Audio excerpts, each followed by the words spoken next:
વાત કરી દઈશ, તમારે જોયફુલી અટેન્ડ કરવાનું રહેશે. હું તો ભણતી, ખબર નહીં, મને તો દિવસો યાદ નથી કે મારા ક્લાસમાં કેવા દિવસો ગયા હશે. 11મા ધોરણમાં કેવી ટેક્સ્ટ બુક હતી એ પણ યાદ નથી. 12માની યાદ છે.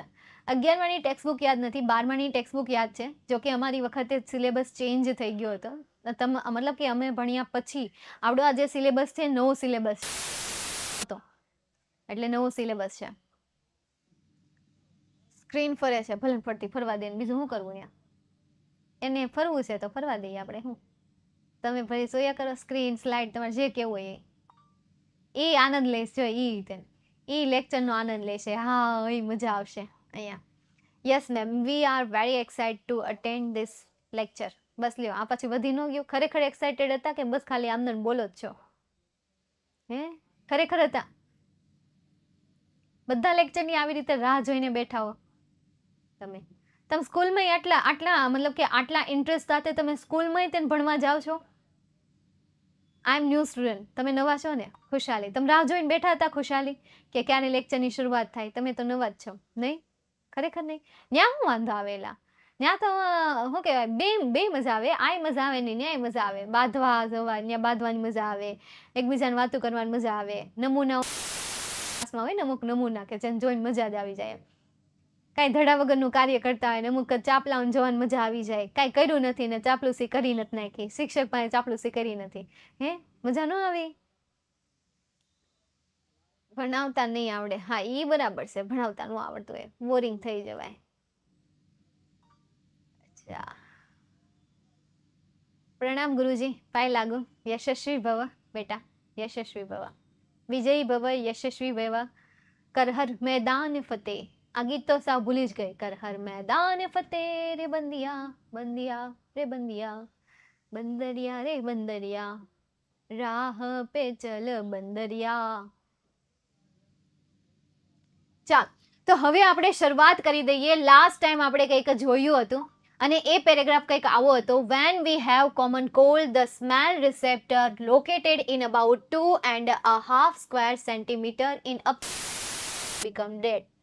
જ્યારે આપણને સામાન્ય શરદી થાય છે ત્યારે આપણા જે ગંધના કોષો છે કે જે નસકોરાનું જે પોલાણ છે એ પોલાણમાં 2.5 સેન્ટીમીટરમાં સ્થપાયેલા છે કે જે મૃત થઈ જાય છે. Though the cold suffer's sense of taste is not affected, he believes that he has lost the sense of taste. શરદીમાંથી પસાર થયેલા લોકો જે સ્વાદ પર કોઈ અસર નથી પહોંચતી છતાં પણ તમને એવું લાગે છે કે તેમના પોતાના સ્વાદને અસર થઈ છે. તેને સ્વાદની પારખવાની ક્ષમતા એ ગુમાવી બેસ્યા છે. Actually, his sense of smell is lost and therefore he is not able to identify flavor of food. ભાઈ, તેમની જે ગંધ પારખવાની જે ક્ષમતા છે ને, સ્મેલ પારખવાની ક્ષમતા એ ગુમાવી ચૂક્યા છે.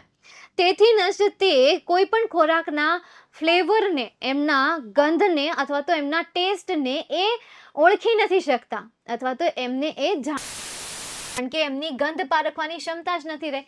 એટલા માટે એ ટેસ્ટી ફૂડને પણ ટેસ્ટ નથી કહી શકતા, ટેસ્ટી ફૂડને પણ યમી નથી કહી શકતા શરદીના કારણે. કારણ કે ગંધ એમની જે પારખવાની છે એ તો ડેડ થઈ ગઈ છે. તે જ રીઝનથી touch, pressure and pain all requires direct contact. ભાઈ, સ્પર્શ છે, કોઈ પણ પ્રકારનું દબાણ છે અથવા તો દર્દ છે, એને સીધા સ્પર્શની જરૂર પડતી હોય છે, સીધા કોન્ટેક્ટની જરૂર પડતી હોય છે. હવે સીધો કોન્ટેક્ટ એટલે શું કહેવા માંગે છે? જેમ કે ટચ છે. હવે ટચ, જ્યાં સુધી આપણી આંગળીઓ કોઈ વસ્તુને સ્પર્શ ન કરે ત્યાં સુધી આપણને એ ઇન્દ્રિયોનું કંઈ અનુભવ તો થશે નહીં. એટલે આ ડિપેન્ડેડ વસ્તુ છે. જ્યારે આપણી જે સુગંધ પારખવાની ક્ષમતા છે એ અનડિપેન્ડેડ છે, મતલબ કે કોઈના ઉપર ડિપેન્ડેડ નથી. એ એમની રીતે શ્વાસ લીધા કરે છે, એમની રીતે સુગંધ લીધા કરે છે. કોઈ વસ્તુ એને રોકી ન શકે સિવાય શરદી. શરદીથી એનું મૃત્યુ થાય છે, એ મૃત બની જાય છે, એના કોષ મૃત નહીં. દિવસ રાત એ સુગંધ લઈ શકે છે, અંધારામાં પણ સુગંધ લઈ શકે છે અને સૂર્યમાં પણ સુગંધ લઈ શકે છે.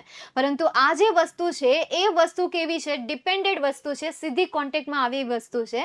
Usually hearing and site R like a smell long distance sense. એટલે કે આ જે સાંભળવાની ક્ષમતા છે, જોવાની જે ક્ષમતા છે અને ગંધની જે છે એ લોંગ ડિસ્ટન્સ એટલે કે લાંબુ અંતર છે. આ બધી ઇન્દ્રિયોમાં લાંબા અંતર આપણને જોવા મળે. આપણને એમ થાય ભાઈ આ બધી ઇન્દ્રિયો આપણા શરીરમાં જ છે, પરંતુ આ ઇન્દ્રિયોના જે બેનિફિટ્સ છે, એમના જે ડિસએડવાન્ટેજીસ છે, એમાં ઘણું બધું અંતર છે. ડિસ્ટન્સ બોલે તો શું થશે? અંતર થશે. Smell has it's advantages. ભાઈ સ્મેલની પોતાના ફાયદા છે, ગંધને પોતાના ફાયદા છે. Site is in dependent on the sun. Site એટલે કે આપણે જે જોઈ શકીએ છીએ, દ્રષ્ટિની વાત કરેલી છે. શેની વાત કરેલી છે?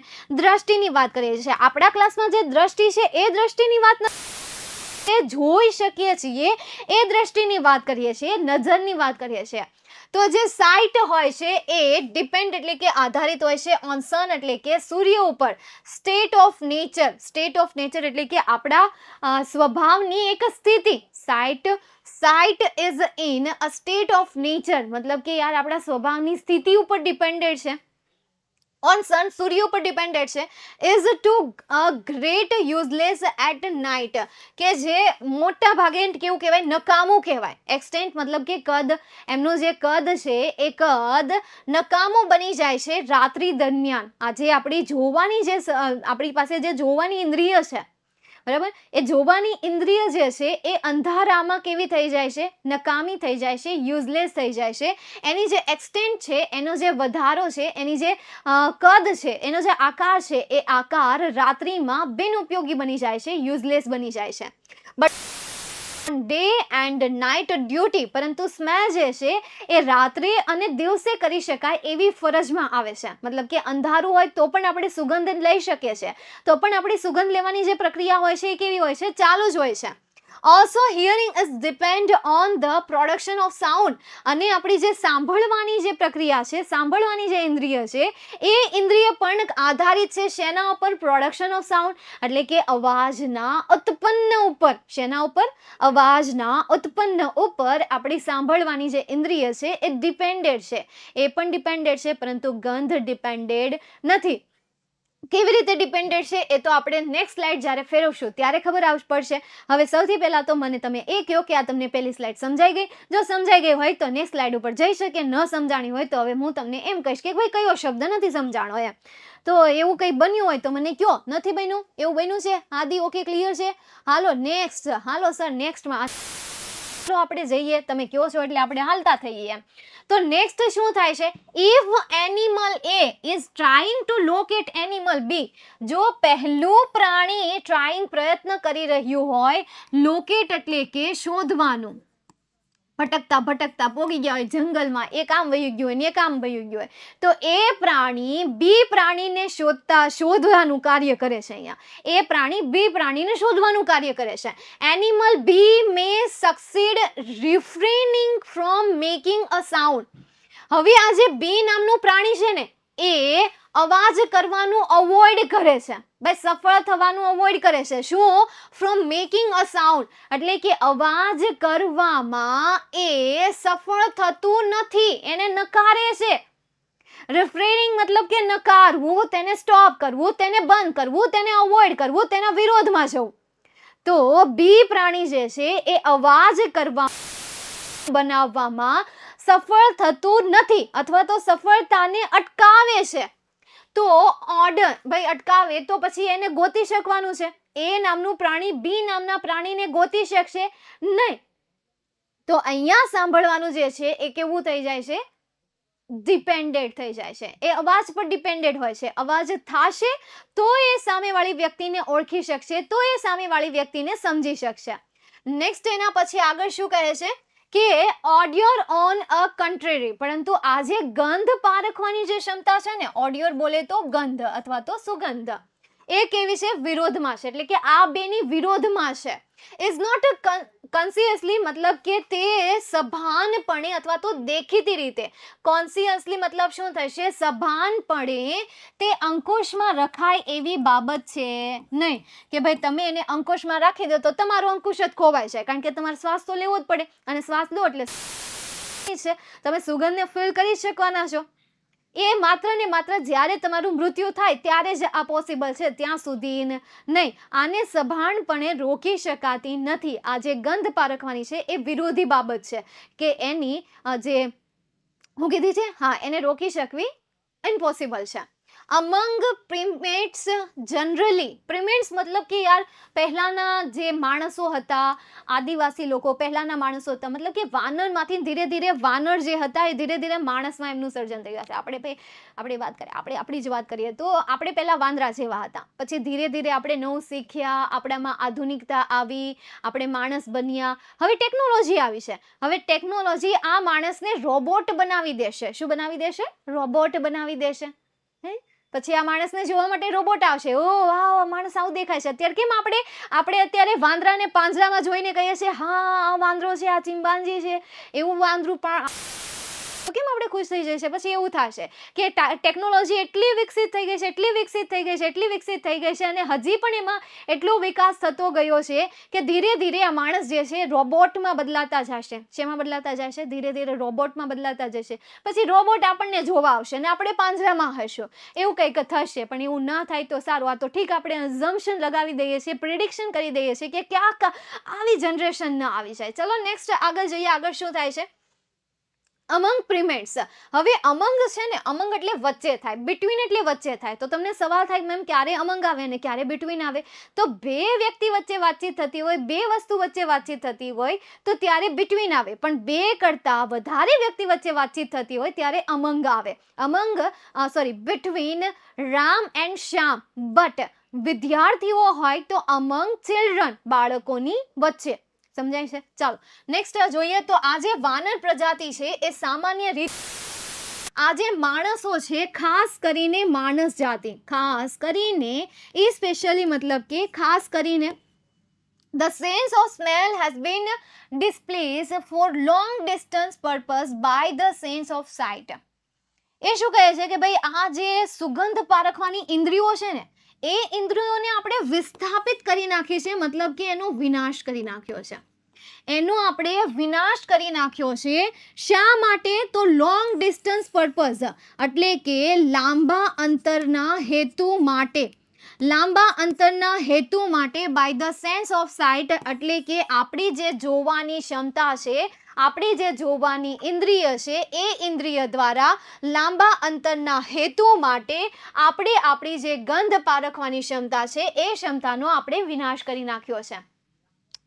એટલે ઇન શોર્ટ કે આ સેન્ટેન્સમાં ને આ પાર્ટમાં શું કહેવા માંગે છે કે જેમ જેમ આપણે દૂર જોવાની છે, આપણે જે ગ્લાસીસ પહેરીએ છીએ, જે દૂર જોવાની મતલબ કે આપણી નજરને આપણે દૂર સુધી લઈ જઈએ છીએ, દૂર દૂરની વસ્તુઓને આપણે ઘૂરીને જોઈએ છીએ, તો એ ક્ષમતા જેટલી આપણી વધતી જાય છે એટલું આપણી ગંધ પારખવાની ક્ષમતા જે છે એ કેવી થતી જાય છે? ઘટતી જાય છે.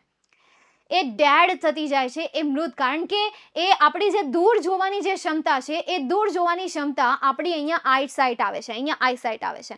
આપણે એ ક્ષમતાને વધારશું તો અહીંયા આજુબાજુ ઓલા ફેક્ટરી આપેલી છે, તો જેમ આપણે આનો યુઝ કરશું તો ઓલા ફેક્ટરીના જે કોષો છે એ કોષોનો નાશ થતો જશે. આપણે આપણા બ્રેઇનનો જેમ જેમ યુઝ કરતા જશું તો જે ઓલા ફેક્ટરીને જેટલો એરિયા મળે છે એ એરિયા ઘટતો જશે. એ એરિયાનો વિસ્તાર ઘટતો જશે, અને એ એરિયાનો વિસ્તાર ઘટતો જશે, દેટ મીન્સ કે ત્યાંના કોષો, ત્યાંના જે પરમાણુ છે, અણુ છે, એમનો પણ શું થશે? નાશ થશે, ઓછા થઈ જશે. દેટ્સ વાય અહીંયા કોની રિસ્પોન્સિબલ માની છે? Sense of સાઇટને. એમ આપણે જોવાની જે દ્રષ્ટિ છે એ દ્રષ્ટિ વધતી જશે, લાંબુ અંતર આપણે જોવાનો હેતુ રાખશું, તેમ તેમ આપણી જે ગંધ પારખવાની ક્ષમતા છે એ ક્ષમતા આપણી કેવી થશે? ઘટતી જશે. This is the result not only of the sharpening of sight but of a deadening of smell. બસ આ જ પરિણામ માત્ર આ જ પરિણામ નથી કે આપણે આપણી સાઇટને શાર્પ કરી રહ્યા છીએ, તીક્ષ્ણ કરી રહ્યા છીએ. આ પરિણામ નથી, આ કોઈ કારણ નથી, પરંતુ સાથે સાથે આપણે આપણી જે ગંધ પારખવાની જે ક્ષમતા છે એ મૃત થતી જાય છે, એ પણ પરિણામ છે.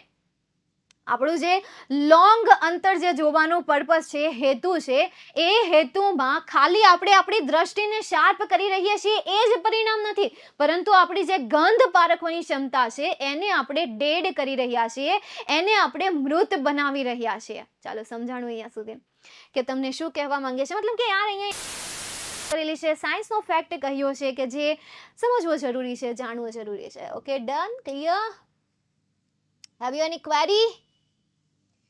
અભિષેક, ગોહિલ, કપિલ રાજ, ક્લિસ્ટર ક્લિયર?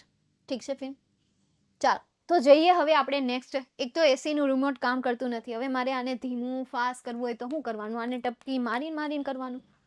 હવે મને એમ લાગે છે આના સેલ ગયા હશે કદાચ, મે બી, પણ સેલ ગયા હોય તો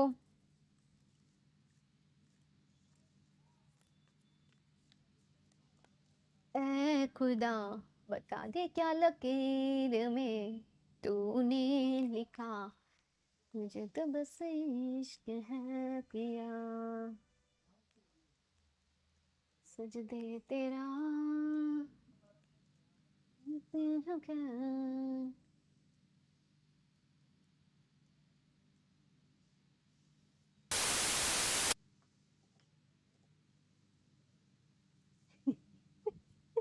તનિષા કે સેલમાં લઈ દેજો, રિમોટનો નહીં. હા તું કે એમ રિમોટનો નહીં લઈ દો, બસ સેલમાં લઈ દઈશ. ચાલ નેક્સ્ટ આગળ. Our sense of smell is far less delicate than that of a dog. Our sense of smell એટલે કે આપણી ગંધ પારખવાની જે ઇન્દ્રિય છે એ far less એટલે કે ઘણી ઓછી છે અને નાજુક છે. Then એટલે કે ના કરતા, that of dog એટલે કે કૂતરા કરતા. એ કૂતરા કરતા આપણી ગંધ પારખવાની જે ક્ષમતા છે એ ઘણી બધી ઓછી નાજુક છે, મતલબ કે ઓછી છે આપણી પાસે. This shows up in the physical fact that the area of smell reception in our nose is much less. This shows up અને આપણને દેખાડે છે. In physical fact એટલે કે એક ભૌતિક બાબત સમજાવે છે આપણને. એક ફિઝિકલ એટલે આપણે શારીરિક બાબત પણ લઈ શકીએ. એ બાબતમાં આપણને દેખાડે છે કે એરિયા ઓફ સ્મેલ રિસેપ્શન, જે ગંધ પારખવાનો વિસ્તાર છે, જે ગંધ પારખવાનો વિસ્તાર છે. રિસેપ્શન એટલે શું થાય? એમની એક જગ્યા, વેલકમ કરવા માટેની જગ્યા. રિસેપ્ટર એટલે શું થાય? વેલકમિંગ કરે છે અથવા તો જે મેળવે છે એ, બરાબર, મેળવનાર એટલે તો સ્વાગત કરનાર, બરાબર. તો એ જે મેળવનાર જે ગંધ પારખવાની જે જગ્યા છે ઇન અવર નોઝ એટલે કે આપણા નાકની પાછળ, ઇટ ઇઝ મચ લેસ એટલે કે બહુ ઓછી છે. કેવી છે? બહુ ઓછી છે. આપણી નસકોરામાં જે ગંધ પારખવાની ક્ષમતા જગ્યા છે એ જગ્યા ખૂબ જ ઓછી છે. And so is the area of the brain given over to the reception and analysis of olfactory sensation. બસ આ જ કારણથી area of the brain given એટલે કે બ્રેનનો જે વિસ્તાર છે એ વિસ્તારમાં અપાયેલ છે રિસેપ્શન એટલે કે એક સ્વાગત કરવાની જગ્યા. હવે ઓછી જગ્યા છે એટલા જ માટે બ્રેનના વિસ્તારમાં એ જગ્યા આપવામાં આવી છે એન્ડ એનાલિસિસ અને તેનું વિશ્લેષણ કરવામાં આવ્યું છે. એનાલિસિસ એટલે શું થશે? વિશ્લેષણ ઓફ ઓલફેક્ટરી સેન્સેશન. ઓલફેક્ટરીની જે બાબત છે એ બાબતનું વિશ્લેષણ કરવામાં આવ્યું છે અને સાથે સાથે બ્રેનના વિસ્તારમાં એમને થોડી જગ્યા આપવામાં આવે છે. એમને બ્રેનના વિસ્તારમાં જે જગ્યા આપવામાં આવી છે એ જગ્યા કેવી છે? નાની છે. હવે આ આકૃતિ મેં તમને આઈ થિંક સેકન્ડ સ્લાઇડમાં બતાવી હતી અને એ જે ઓલફેક્ટરી હતી એને આપણે જે જોઈ હતી કે જે ગંધ પારખવાની જગ્યા હતી એ જગ્યા પણ મેં તમને બતાવી હતી. ક્યાં હતી? બ્રેનની નીચે હતી. એટલે ત્યાં આપણને જગ્યા આપવામાં આવી છે. તો લાસ્ટ જે સેન્ટેન્સ છે એ સેન્ટેન્સમાં કંઈક તમને એવું જ કહે છે કે આપણી પાસે જે એમ મેળવનાની જગ્યા છે એ જગ્યા કેવી છે? ખૂબ ઓછી છે. And so is the area of the brain અને તેથી નસ્તેન જે બ્રેનનો વિસ્તાર છે એ વિસ્તારે આપણું સ્વાગત કર્યું છે. મતલબ કે યાર આપણને ત્યાં જગ્યા મળી છે અને આ જે ગંધ પારખવાની જે વિગતો છે એ વિગતોનું ત્યાં વિશ્લેષણ પણ થાય છે, ત્યાં વર્ગીકૃત પણ થાય છે. આ જે વિસ્તાર છે બ્રેનનો જે વિસ્તાર છે ત્યાં એનું શું થાય છે? વર્ગીકૃત થાય છે, ત્યાં એનું વિશ્લેષણ થાય છે. નેક્સ્ટ એના પછી જોઈએ the mechanism by which a particular smell activates a certain receptor. રચના દ્વારા વિચ કે જે પર્ટિક્યુલર સ્મેલ એટલે કે એક ચોક્કસ ગંધ કે જે એક્ટિવેટ કરે છે, મતલબ કે જે ચલાવે છે, કે જે અવેર કરે છે, જે ચલાવે છે. શું? તો સર્ટેન રિસેપ્ટર એટલે કે કેટલાક એવા મેળવનાર બાબતો, કેટલીક એવી મેળવનાર બાબતો જે છે એ રચના દ્વારા તેને એક્ટિવેટ કરે છે, એક ચોક્કસ ભાગને એક્ટિવેટ કરે છે. અહીંયા રિસેપ્ટર તરીકે કોની વાત કરેલી છે? સ્મેલની વાત કરેલી છે, ગંધની વાત કરેલી છે. એક ગંધની અહીંયા વાત કરેલી છે. તો એ શું કહે છે કે ભાઈ કેટલાક એવા ભાગ સ્વરૂપે ગંધ જે છે એ ગંધ કેટલાક ચોક્કસ રિસેપ્ટર દ્વારા મેળવી શકાય, એક્ટિવેટ કરી શકાય છે. પર્ટિક્યુલર સ્મેલ એક્ટિવેટ્સ, કોઈ પર્ટિક્યુલર ગંધ જે છે એ કેટલાક રિસેપ્ટરને એક્ટિવેટ કરે છે, ચલાવે છે. That's why one chemical smells does another smell, so is as yet unknown. હવે શું થાય કે તમે કોઈ એક સ્મેલ લો છો, હવે એ સ્મેલ કેટલાક ચોક્કસ એવા રિસેપ્ટરને શું કરે છે? એક્ટિવેટ કરે છે.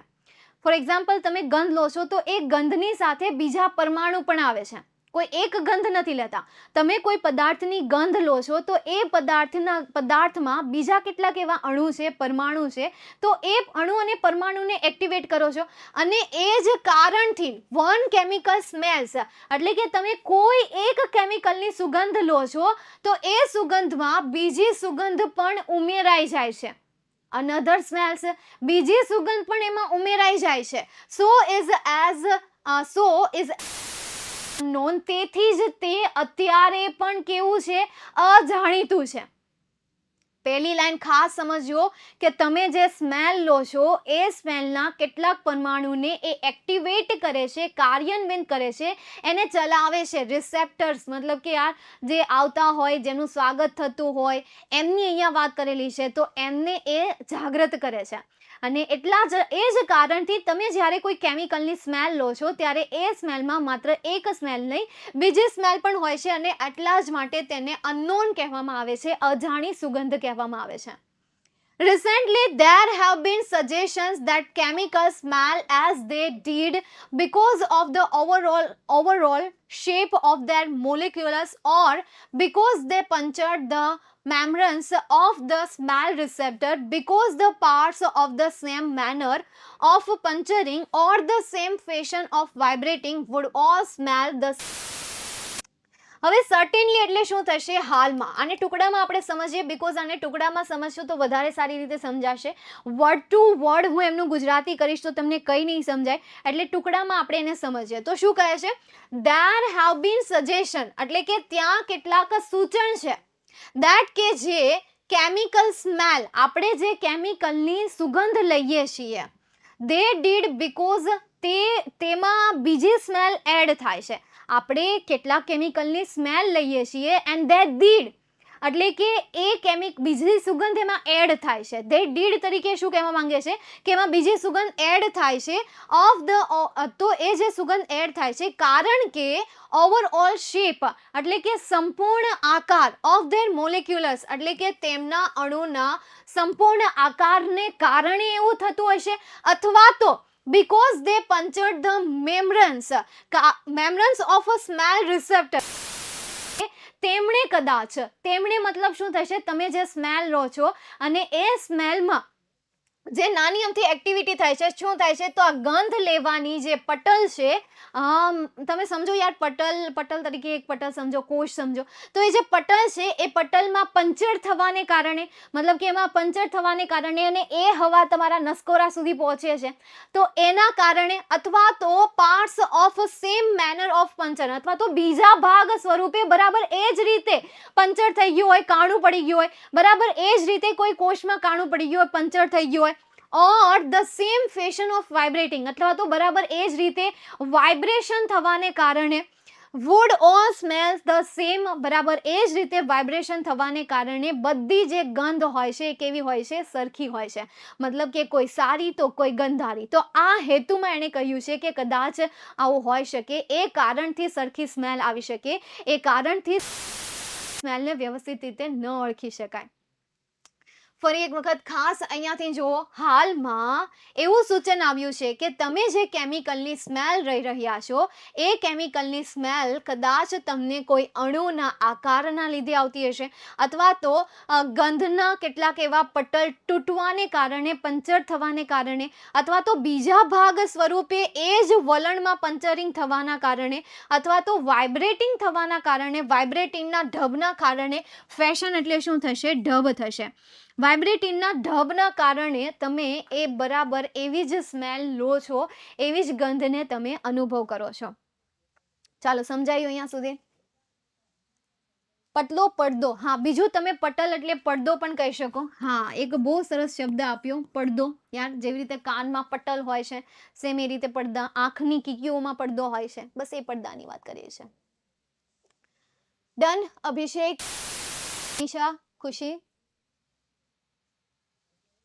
ચાલો ખાસ સમજો યાર, કારણ કે તમને આ પેરેગ્રાફ બેઝ ક્વેશ્ચન આન્સર પણ પૂછાય, અને આ ચેપ્ટરમાંથી પેરેગ્રાફ બેઝ ક્વેશ્ચન આન્સરની જેટલી પ્રેક્ટિસ કરી શકો ને એટલી પ્રેક્ટિસ કરજો બેટા, કારણ કે 11મા ધોરણના ઇંગ્લિશમાં પેરેગ્રાફ બેઝ ક્વેશ્ચન આન્સરની પ્રેક્ટિસ કરવી ખૂબ જરૂરી છે.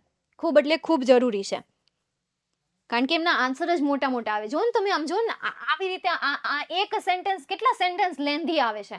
તમારે એક યુનિટમાં લાંબા લાંબા સેન્ટેન્સ આવે છે, ક્યાંય શોર્ટ સેન્ટેન્સ નથી આવતા.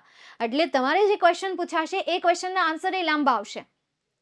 જે શોર્ટ સેન્ટેન્સીસ આવતા હોય એમાં અમુક રેર એકાદા 2 યુનિટ હોય, બાકી મોટા ભાગના યુનિટમાં ક્યાંથી શરૂઆત થઈ હોય, પહેલી લાઈનથી શરૂઆત થઈ હોય, ક્યાંક છેક બીજી ત્રીજી લાઈને તો એને પૂરું થતું હોય. એટલા લેન્ધી તમને સેન્ટેન્સ આપેલા હોય છે. એટલા માટે આ ચેપ્ટર અથવા તો કોઈ પણ ચેપ્ટરમાંથી પેરેગ્રાફ બેઝ ક્વેશ્ચન આન્સરને પ્રિપેર કરવા ખૂબ જરૂરી છે. નેક્સ્ટ આગળ જઈએ, એના પછીનો પેરેગ્રાફ સમજીએ. હાઉ એવર ઓલ સચ, મને છે ને આ પેરેગ્રાફ સમજાવવામાં બહુ તકલીફ પડતી હોય પહેલા શરૂમાં, જ્યારે પહેલી વખત મેં સમજાવવાની શરૂઆત કરી અથવા તો પહેલી વખત મેં જ્યારે 11મું ધોરણ લીધું ને ત્યારે. અત્યારે હવે વાંધો ન આવે, અત્યારે સમજાવવામાં મસ્ત સમજાવાઈ જાય. પહેલી વખત સમજાવવામાં બહુ વાંધો આવતો, કારણ કે હું આને વાંચતી તો મને સમજાઈ જતું, પણ મારે વિદ્યાર્થીને કઈ રીતે સમજાવું ને એમાં હું થોડી કન્ફ્યુઝ થઈ જતી, કારણ કે આ ખાસ કરીને આ જે 4-5 લાઈન છે ને એને સમજાવવી મારા માટે બહુ અઘરી પડી જતી હતી. પણ હવે નો વાંધો આવે, હવે મજા આવે. However, all such theories are yet only at the stage of conjecture. However, છતાં પણ આ બધી જે થિયરી છે ને એ થિયરી હજુ પણ એક ધારણા છે. શું છે? કન્જક્શન એટલે શું થશે? ધારણા, અથવા તો આપણે કહીએ અનુમાન, કે ભાઈ આ બધી જે થિયરી છે એ થિયરીને શું કહેવામાં આવે છે? અનુમાન કહેવામાં આવે છે. મતલબ કે હજુ પણ આના થઈ નથી.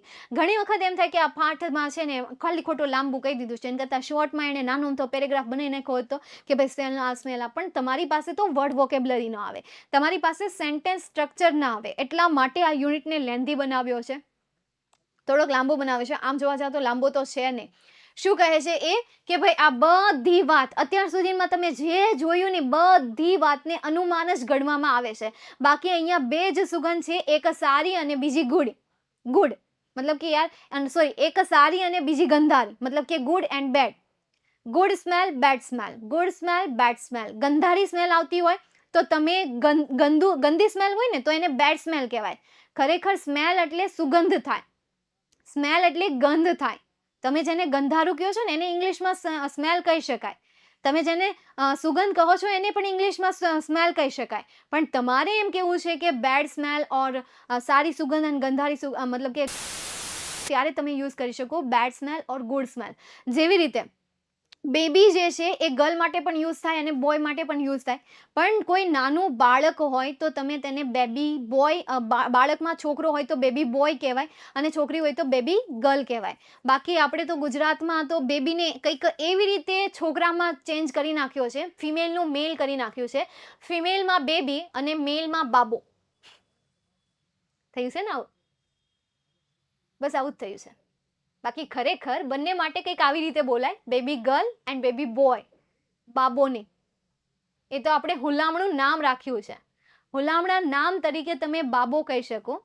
બાકી બાબો જેવો કોઈ ઇંગ્લિશ વર્ડ છે નહીં, એ તો આપણે જ બનાવ્યો છે. ચાલો આગળ જઈએ. તો આ અનુમાન આપણને કહી દીધું. whatever the mechanism of smell, the sense itself is most remarkable.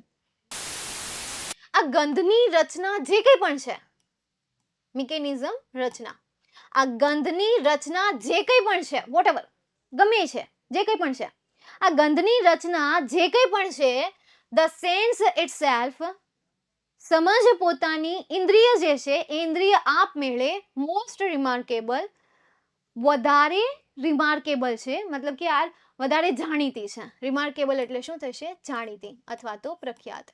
આ જે ગંધની જે ઇન્દ્રિયો છે, ઇન્દ્રિયો વધારે જાણીતી છે, વધારે પ્રખ્યાત છે. Although some human senses can be outdone by mechanical devices, smell cannot. Sum human એટલે કે કેટલીક માણસોની જે ઇન્દ્રિયો હોય છે, સેન્સીસ એટલે શું થશે? ઇન્દ્રિયો. કેટલીક માણસોની ઇન્દ્રિયો જે છે એ ઇન્દ્રિયોને આપણે આઉટડન એટલે કે ફિક્સ કરી શકીએ છીએ અથવા તો ફેરફાર કરી શકીએ છીએ મિકેનિકલ ડિવાઇસ એટલે કે મશીનરી યંત્રો દ્વારા. મશીનરી યંત્રો દ્વારા આપણા શરીરની કેટલીક જે અંગ છે, ઇન્દ્રિયો છે, એ ઇન્દ્રિયોને આપણે આઉટડન કરી શકીએ છીએ, આપણે તેને સુધારી શકીએ છીએ. પરંતુ સ્મેલ કેન નોટ, પરંતુ સુગંધ અથવા તો ગંધને આપણે સુધારી નથી શકતા, એનું આપણે કંઈ ન કરી શકીએ. કારણ કે ઓલા ફેક્ટરીના એક કોષ છે કે જે કોષનો નાશ થવાથી બીજા કોષને આપણે ત્યાં ફિટ ન કરી શકીએ. કોઈના પણ કોષને લઈને પણ ત્યાં ફિટ ન કરી શકાય. એટલા માટે કદાચ લેખકે આપણા શરીરનો એક એવો સેન્સિટિવ પાર્ટ સિલેક્ટ કર્યો છે કે જે ખરેખર ખૂબ જ સેન્સિટિવ છે. તો શું કહે છે કે આપણે મશીનરી, હાલની મશીનરી યંત્રો દ્વારા આપણે આપણી ઇન્દ્રિયોને બદલી શકીએ છીએ, સુધારી શકીએ છીએ. ચાહે પછી એ સાંભળવામાં પ્રોબ્લેમ હોય, જોવામાં પ્રોબ્લેમ હોય, તો એને આપણે સુધારી શકીએ છીએ. બરાબર? જોવામાં આપણે વ્યવસ્થિત ન દેખાય તો ચશ્મા દ્વારા સુધારી શકીએ. તો કાનમાં એવા મશીનરી ફિટ કરી દઈએ કે જેથી કરીને આપણને લોકોની વાતો સંભળાય છે આ રીતે. પરંતુ સ્મેલમાં આપણે એવું ન કરી શકીએ. The living nose in is not likely to be replaced by any non-living contrivance in the foreseeable future. Living nose એટલે કે અત્યારનું જે જીવંત નાક છે ને, is not likely to be replaced એટલે કે તેને આપણે બદલી ન શકીએ by non-living contrivance એટલે કે જે નિર્જીવ contrivance, નિર્જીવ જે ડિવાઇસ છે, નિર્જીવ જે ભાગ છે, એ નિર્જીવ ભાગ સાથે આપણે આ નાકને નથી બદલી શકતા. જેમ કે આપણા પગ તૂટી જાય તો આપણે નિર્જીવ યંત્રો સાથે આપણે આપણા પગને રિપ્લેસ કરી શકીએ. આપણે એક પગ કદાચ ન હોય તો આપણે એક આર્ટિફિશિયલ લેગ દ્વારા આપણે બીજો પગ બનાવી શકીએ, જોઈન કરી શકીએ. હાથ નથી તો હાથને એ રીતે કરી શકીએ, પરંતુ નાક નથી તો નાકને આપણે કોઈ પણ નિર્જીવ વસ્તુ સાથે કનેક્ટ. ઇન ધ ફોર્સિબલ ફ્યુચર એટલે કે નજીકના ભવિષ્યમાં. ફોર્સિબલ એટલે શું થશે? નજીકનું ભવિષ્ય. આખું જો ફોર્સિબલનો કોઈ મિનિંગ નથી, પણ ફોર્સિબલ ફ્યુચરનો મિનિંગ છે. તો નજીકના ભવિષ્યમાં નાકને નિર્જીવ વસ્તુ સાથે બદલી શકાય એવું પોસિબલ નથી, એવું શક્ય નથી. That's why in an age of superlative mechanization, the master chef, the tea taster and the perfume compounder are likely to remain immune to the possibility of technological unemployment. બસ એ જ કારણથી આવનારી જે એજ છે, આવનારા જે વર્ષો છે, અહીંયા વર્ષોની વાત કરે છે, ઓફ સુપરલેટિવ મિકેનિઝેશન એટલે કે જે ઉત્તમ શ્રેષ્ઠ મશીનરી છે, ઉત્તમ શ્રેષ્ઠ મશીનરીના વર્ષોમાં માસ્ટર શેફ જે પ્રોફેશન, માસ્ટર શેફ મતલબ કે માસ્ટર હોય, વાનગી બનાવવામાં માસ્ટર હોય એ, એન્ડ ટી ટેસ્ટર એટલે કે ચા ચાખવા માટે અત્યારે તમને ખબર ટી ટેસ્ટર લાખો રૂપિયા કમાય, ખાલી ટેસ્ટ જ કરવાની, બીજું કાંઈ નહીં, એને બનાવવાની નહીં, ખાલી ટી ટેસ્ટર લાખોની સેલરી કાઢે છે. મહિનામાં હજારો એનો પગાર હોય છે, હજારોની સંખ્યામાં પગાર હોય છે, 50,000ની ઉપર તો તમે માની જ લો ખાલી ટી ટેસ્ટરનો. કારણ કે એ જે ટી ટેસ્ટ કરે છે, હવે એમાં જે વસ્તુ ઘટતી હશે એ ખાલી ત્યાંના શેફને કહી દેશે કે આટલી વસ્તુ ઘટે છે. તો આ T tester, master chef and the perfume compounder એટલે કે બધી વસ્તુને મિશ્ર કરીને કંઈક નવો પરફ્યુમ, નવી ગંધની ઉત્પન્ન કરનાર, મિશ્રણ કરીને ઉત્પન્ન કરનારને કહેવાય કમ્પાઉન્ડર. તો એ કમ્પાઉન્ડર જે છે એ રહી જશે, મુક્ત રહી જશે ટુ ધ ઇમ્પોસિબલ એટલે કે શક્ય એવા ટેકનોલોજીકલ અનએમ્પ્લોયમેન્ટ એટલે કે તકનીકી માંથી તે મુક્ત રહી જશે.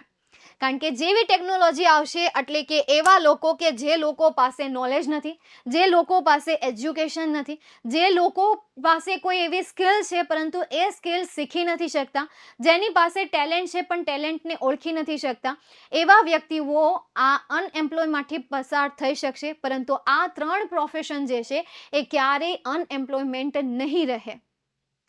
જેમની પાસે આવી સ્કિલ છે, માસ્ટર શેફ પાસે ગંધની બહુ સારી એવી સ્કિલ હોય, ટી ટેસ્ટર પાસે પણ ગંધની બહુ સારી સ્કિલ હોય, એક પરફ્યુમ કમ્પાઉન્ડર છે કે જે પરફ્યુમનું ઉત્પન્ન કરે છે, પરફ્યુમ બનાવે છે, એમની પાસે પણ આ સ્કિલ સારી હોવાની છે. એટલે આ જે છે એ નજીકના ભવિષ્યમાં કે જે ટેકનોલોજીકલ બેરોજગારી આવવાની છે એ બેરોજગારીમાંથી એ કેવા રહેશે, મુક્ત રહેશે આવનારા ભવિષ્યમાં.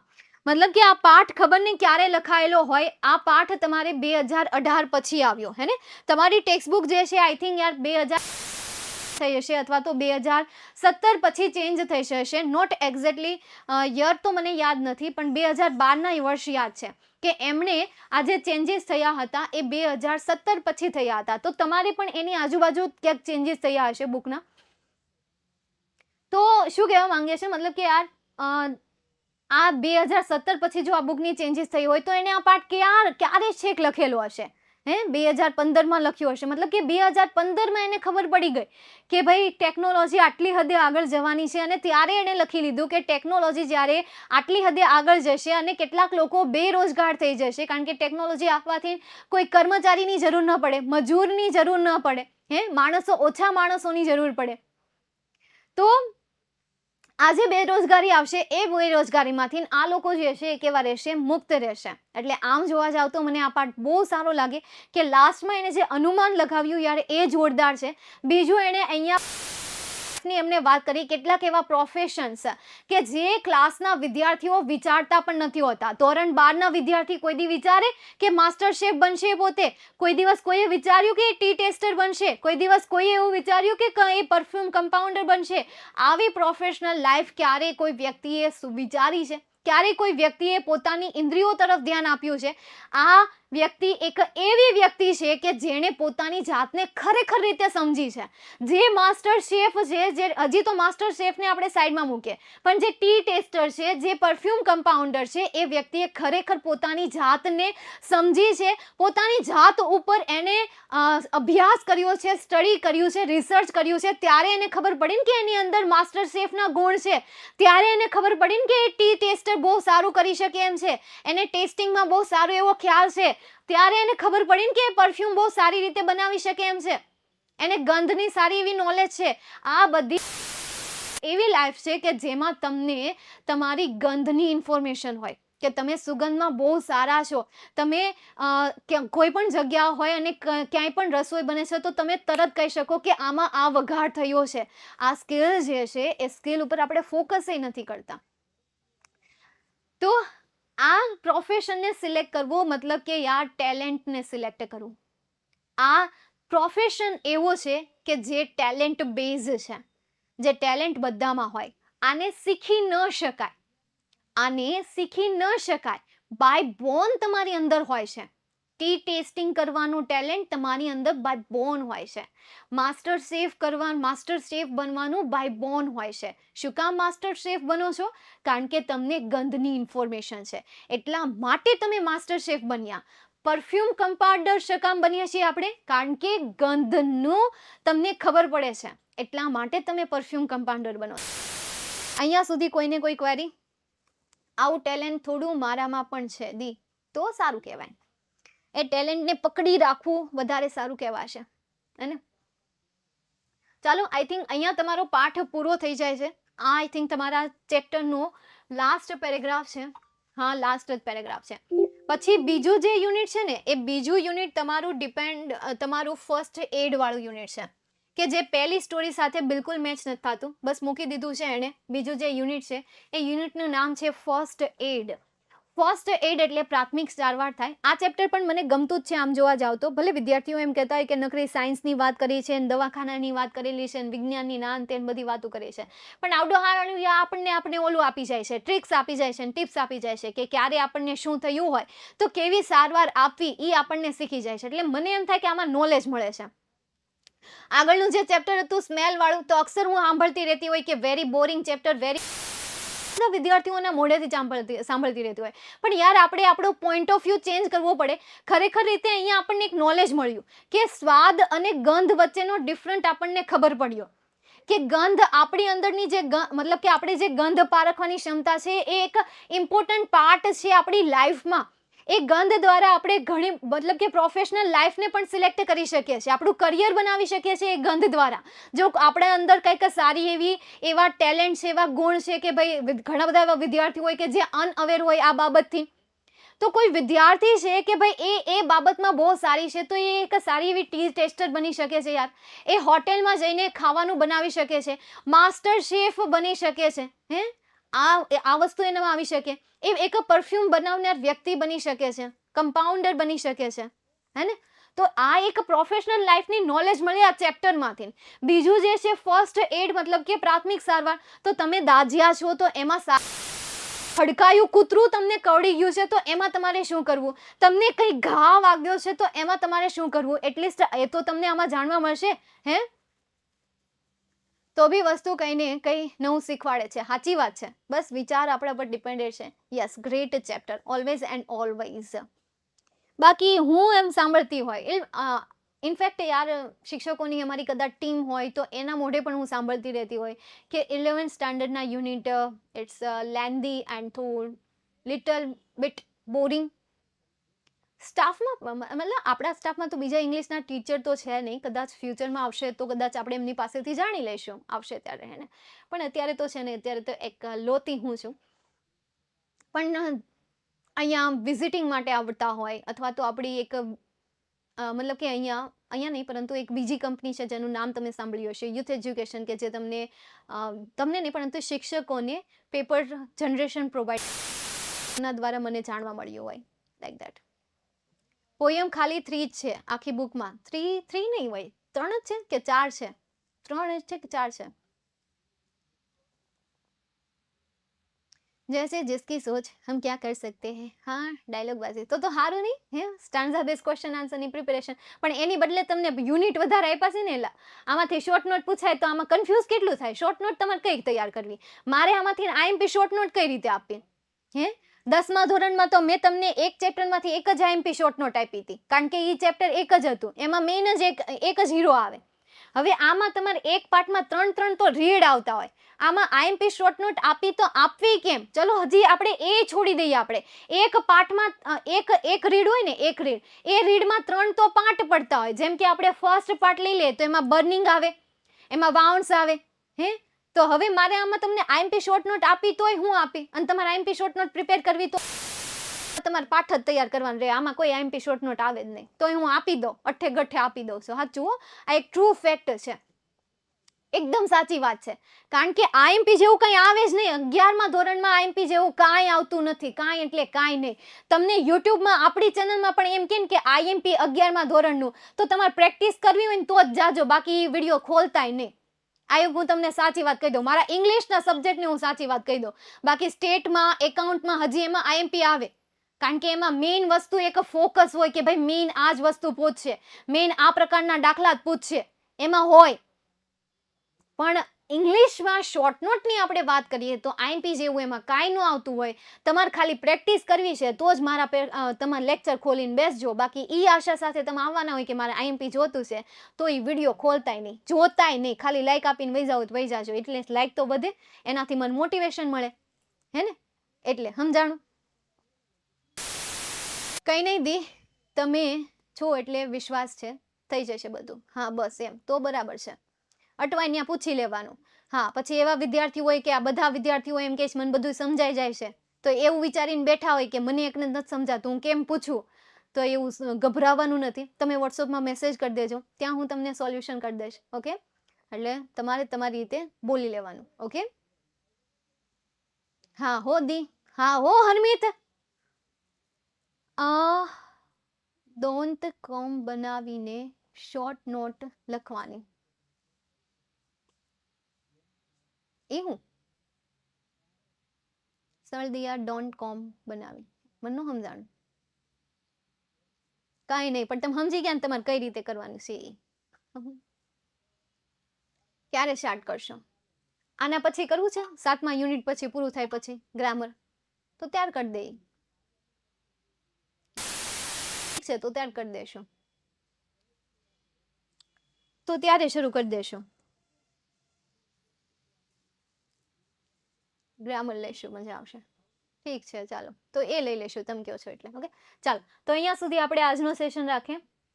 પછી મારે 9મામાં છે, માથું ખાઈ જાય આળ વાતો જ કરતા હોય એલા, ટોકવા પડે એને મારે બંધ થાવ એલા. તમે તો ચાલો તમે જો કે ક્યારેક ક્યારેક વાતો કરી લ્યો છો, પણ 9માવાળા ચાલુ જ હોય, નોન સ્ટોપ ચાલુ જ હોય. હું અહીંયા ભણાવતી હોય ને તો એને ચાલુ હોય. કેટલાક તો પૂછવાનું ચાલુ રાખે, મેમ આ એટલે શું થાય? હજી મેં આ એક લાઈન ચલાવી હોય તો આ શબ્દો પૂછ્યો હોય એને, મેમ આ શબ્દ એટલે એની ઉપર ગુજરાતી લખ્યું હોય. મેં ક્લિયર અહીંયા ગુજરાતી લખ્યું હોય, પૂછે મેમ આનું શું થાય? દેખાત નથી, બસ મારે કેવું પડે દેખાત નથી એલા ગુજરાતી લખ્યું છે એમ. હે તાર મને બતાવવું પડે ગુજરાતી અહીંયા લખ્યું છે, અને હજી તો એક લાઈન ચલાવી છે ને તું મારા ઘડીએ મને પૂછ કરીને મારે હું મારા ઘડીએ કમેન્ટ જોયા કરવાની. હવે હું એમ કહું કે હવે પૂછો, ત્યારે પૂછે તો ઠીક છે. હવે કેમેરા સામું જોવું કે કમેન્ટ સામું જોવું, હે ને? ચાલો કંઈ નહીં, તો હવે આપણે મળીએ પછીના સેશનમાં. મળીએ નેક્સ્ટ સેશનમાં. See you soon, bye and take care.